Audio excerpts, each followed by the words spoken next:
So ang promise ni Lord sa mga sumusunod, tandaan ninyo, ako'y laging kasama ninyo hanggang sa katapusan ng panahon. Pero bakit minsan nai-stress, nadidepress, minsan pastor tumatalikod, ayaw nang maglingkod kasi madamot yung mga member niya. Di ba naman makaalala na magbigay sa pastor? Sorry. Pero realidad, maraming pastor wala nang makain yung membro, ang sarap-sarap ng ulam, di man lang makapag-abot. Pero wala din yan.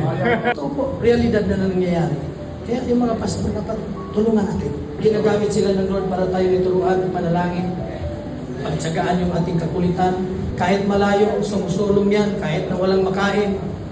Minsan kahit nilalakad niya, naulan na, nainitan, ginagawa niya lahat para lang alagaan yung kawan. Yung tumpang binigay natin. Yun po ang buhay ng mga pastor. Hindi lang yan nagsasalita.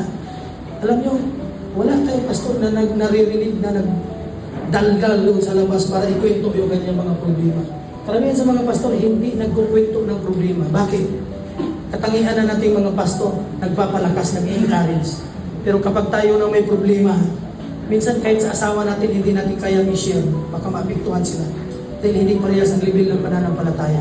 Si Lord lang at saka tayo ang nag-uusap. Kahit sobrang sakit na, kahit sobrang hirap na, pero sa Lord lang natin iiyak.